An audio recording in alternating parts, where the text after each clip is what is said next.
What is this? A urn? Hey everybody, it's Flash Flare, and welcome back to more Banjo-Kazooie. Today I'm going to be skipping around many worlds and trying to get things done, even though I'll probably utterly fail at that. I got that Mumbo token that I missed in the last episode. Just to give you a heads up on that. I'm going to destroy this blue gruntling, and then there is this freaky witch thing. It's just this witch face, and it scares me. Can't go to sleep anymore. 432, we crushed that door, and it's a good thing too, because we are going to need to do that to get to where we need to go today, if you follow. You side with Banjo, but change tack. Imagine you on Grunty's back. Like that backpack would actually fit on you, Grunty. I mean, come on. 30 Jiggies looks like it's going to be far enough. And this will open up the next world. This is going to be Gobi's Valley. I keep saying it that way. Gobi's Valley, which is a desert kind of world if you couldn't tell already. But we've got a couple things to do there first before we go back to the Freeze Easy Peak and finish that up.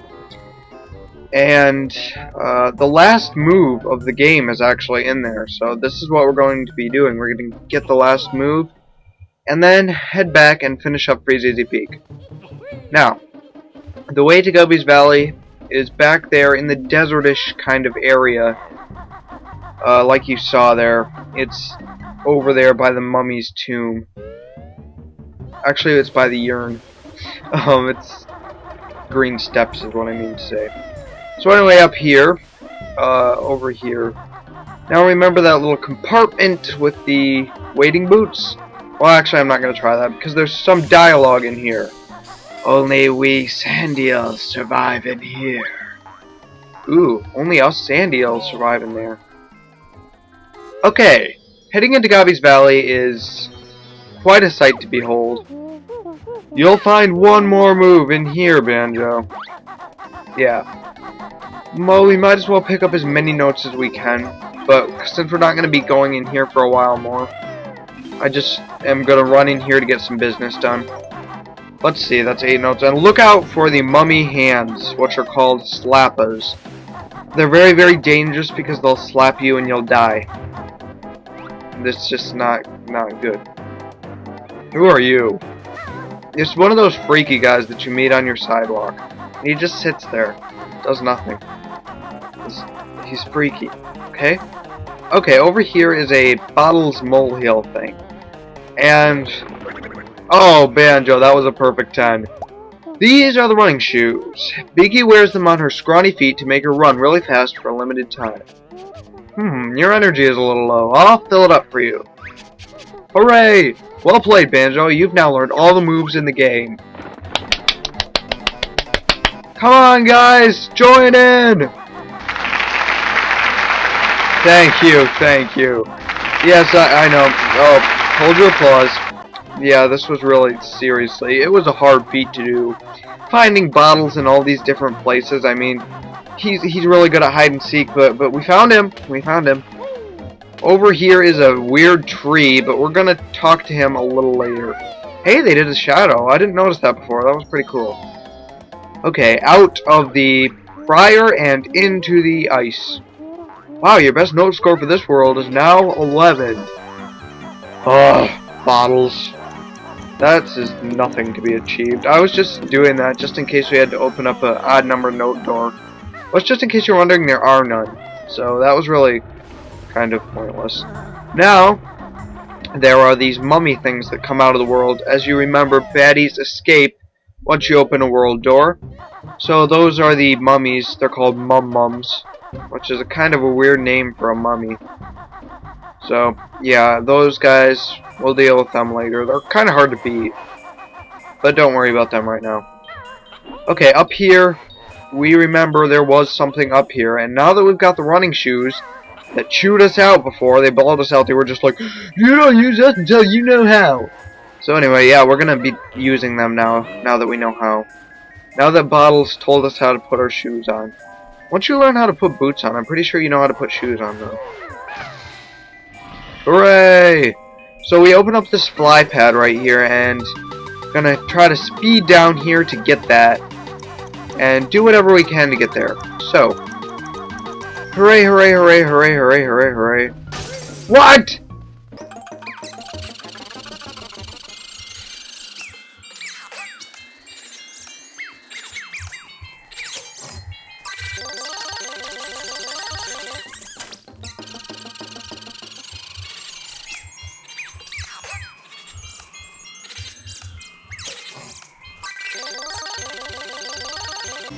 Come on, come on, come on, come on, yes!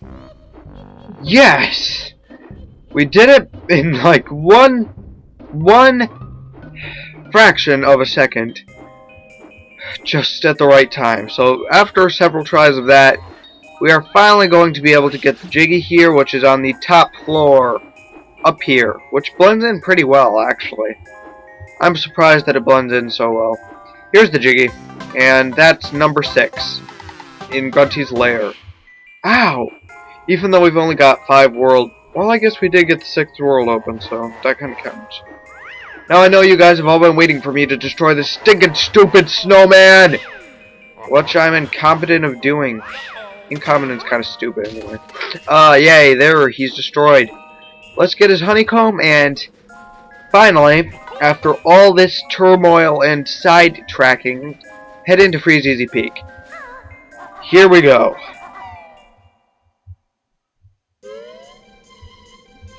And here we are! 3 lives! I hope we'll get some more by the end of this episode, because 3 lives doesn't make me feel secure at all. I'm going to be doing the note run kind of tied in with this episode, so I'm just going to grab all these notes on my way there, so I won't have to go back and grab them later for another note run, because that would be impractical, as they call it. Now, up here is a couple notes, like I mentioned before, because we've all done this before, haven't we? Up here, the notes, and the Jinjos, yeah, that's what I'm going to be doing right now. Just decided I'm going to grab all these Jinjos, because those are the things I need to grab anyway. We've got 2 more Jiggies left to get in this world, and one of them is from getting all the Jinjos. The Jinjos 5. So, that's what we're going to be doing. Now, right now, the blue Jinjo are the hardest, probably, to get in this world. The Jinjos to get in this world are actually very, very easy. I'm surprised. But anyway, the Jinjo to get in this world is... one of them is up here, and it's a blue one. Up on top of the snowman's broom. So I'm going to get a bit of altitude for that. And there's the broom over there, and I'm going to try to take a lucky leap here in a couple seconds. Here we go. And we somehow survived that, and we're okay. I'm going to collect these notes around here really quickly. But I'm going to go down and check first. I think I'm going to get the Jinjo and then come back up here. I don't want to waste too much time. I'll just grab these ones on the way down. So, the next Jinjo we're going to try to get is probably going to be the green one. If I can remember where the green one is. I think it's somewhere down in the snowy village. Or something like that. No, hold on. Why would I go down and do that? I'm just gonna go back up and get all of these notes, because that would be really pointless to go down and then not have any of the notes after all. I mean, yeah, you don't want to do that, so I'm gonna go up and grab these notes really quickly before anyone notices. Don't tell anyone that I did this. It's not a nice thing to do. We'll just grab these and flip around here, and hopefully we'll be back down before we know it. And yep, that's all of them. So, we're gonna hurry back down here, and like I was mentioning before, the Jinjos. This commentary is kind of bland. I don't know what's wrong with it. But let's see. Down here, back down the snowman's head. It just takes so long to do everything in this game. There's no speed cheat like there was in Banjo-Tooie. Even though, of course, I never cheat. I wouldn't cheat, man. Come on, man. You expect better of me than that, don't you? Well, I am going to show you quite a few cheats at the end of the game, but not until the end. This will be my first time beating the game in under 40 hours without cheating. I think about the first time I ran through this game, which was when I was like 6 to 11 or 12, I think it was. Yeah, it was like 11. So it took me quite a long time of on and off playing to finally beat this game perfectly. But yeah, it was good. I finally beat it. Well, hey, you just passed your best note score for this world. Yay! So anyway, yeah, there's the green ginger. The first time I ran through this game, it took me a whopping 45 hours, I'm pretty sure. As you can tell, I wasn't very good at the game, and most of it was just playing around. But I will admit that I was pretty good at the game, modestly speaking. For like an 8-year-old going through Rusty Bucket Bay, acing it, well, I was probably more 10 by then. But it was just great. I loved it. And I kept going, and I didn't stop. And this is one of the games I finished like that. And another one of my goals is to finish Donkey Kong 64 like that. There was one time where both me and my sister went on and off playing with it, and got all 200 and 1 golden bananas, although those were in different files, because one of our files, I know I'm getting off topic, I'll get back soon, glitched up for some reason, and hid one of the golden bananas permanently. I don't know how this happened. It was a creepy castle glitch. I have no clue. So anyway, this is one of the few 64 games I've beaten perfectly, and I cherish it to this day. Okay, I think there's a guy up here. I'm going to be flipping up here really fast. And there are also some notes, so that'll kind of go to our advantage. That will be the 4th Jinjo, and the 5th is in Wazza's Cave, I think. Right near to a place where a very, very awesome secret is. Which I love. Okay, I'm going to turn into a... No, I think I'll go back out here because... Yeah, we're going to take care of the notes later. I want to get the Jinjos first because I don't want to lag this episode. I want to be, like, cutting it out, things that we don't need and all that. So anyway, just live through my commentary. We're going to Wazza's Cave. If I can remember exactly where that is. It was somewhere near the beginning of the level, I'm pretty sure, so that's where we're headed next. It was on the same path as... No, it was near Boggy Sled Race, so it's not up here. It is up here, I'm pretty sure. Yeah, there's Boggy. So, oh, it was near the end of his sled race, so... Man, I'm going to be speeding a lot of this up. So, we gotta hurry up over there. And that'll be good. Over here is the stack of presents, which we've gone through several times. And we'll only have to go through it one more time. I promise, but it's required going over for another time. It's like those required readings that they make you do in high school. Yuck. Okay, here's Wazza's Cave. But first I'm going to collect these 4 notes, just in case I forget, because I hate forgetting. Forgetting is one of the worst things that can ever happen to anybody. Wazza's Cave, hooray! So now we're going in here, and he's like, the parent birdie can't take that own thing with you, and they poor Wazza alone. So that is the 5th Jinjo, and that will give us a 9th Jiggy. Now in here, you'll notice strange music is playing. This is where the fabled stop and swap ice key used to be. It is actually too bad that I kind of already got that on my first play through the game. But anyway, this is the place where you would find it after typing in a cheat in Treasure Trove Cove. But I'm letting off too much. I'll leave that for the end episode. Now, behind these things are some valuable things, I guess. We can't really go under there, and I don't think there are any notes in there anyway. You can only go under there as a walrus. So I'm not going to go under there. That's going to be a waste of time. Okay, we're back out in Freeze Easy Peak again, and why did I use Wonder Wing instead of Challenge Rods? Gotta stop pressing the C buttons. Yeah, I don't know if I've mentioned this before, but the C buttons in the 64 games, yikes. Hey, a Mumbo Token! Hooray! I get sidetracked way too easily. Anyway, the Mumbo Token that I was looking for is right there. Anyway, the C buttons in the N64 games, I'm getting low on health here. C buttons in the N64 games, they were just so hard to navigate and figure out what you were doing. I'm so glad I left those there. Because that would have been so bad if I would have died with snowballs. Like 50 notes to my credit. And I still would have died. That would have been too bad. That would have been too bad. Okay, on to the houses once again. And we are headed to the last and final and last and final Jiggy of this world. Freeze Easy Peak was one of the best worlds, but we have got to bid it goodbye as we go to take on Boggy. Okay, we are back with Boggy, and he says, "Press A to begin or beat chicken out." No, to back out. Chickens are kind of tasty, though. I'll try to make it close this time. 3, 2, 1, go. What you gotta do is get onto Kazooie and run with the speed shoes as fast as you can. This is just like the walrus race, only at about double fast pace. So this is what we're going to have to be doing to keep up with him, is to go as fast as we possibly can. It's usually very easy to pass him at this point because you've been behind him for long enough where he starts to feel sorry and slow down for you. So that's the point where you can pass him very well. And yeah, that's very good. So, oh man, missed that flag.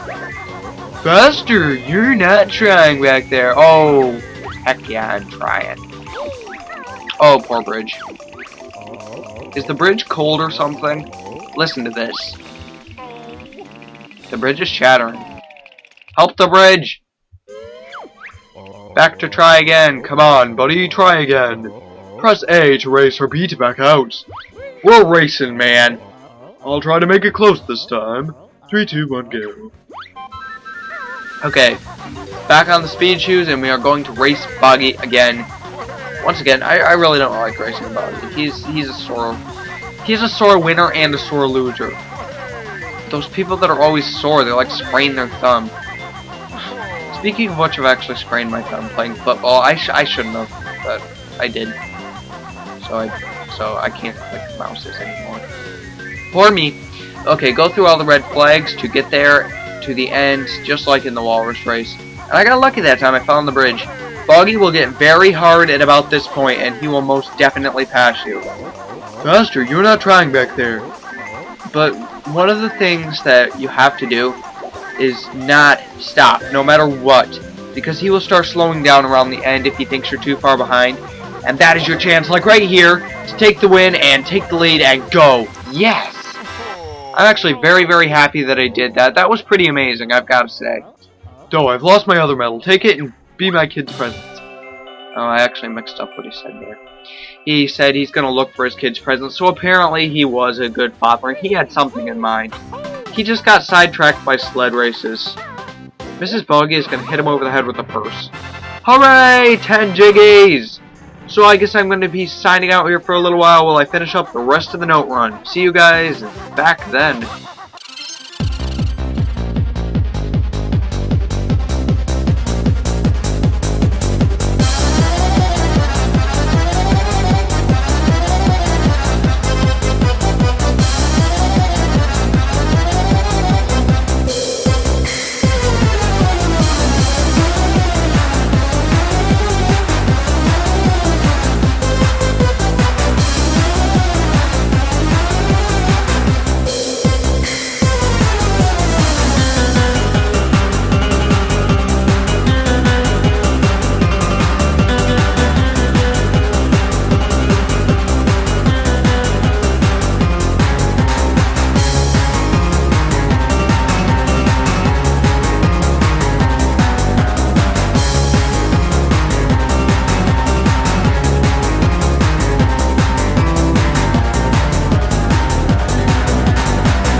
$99, 100!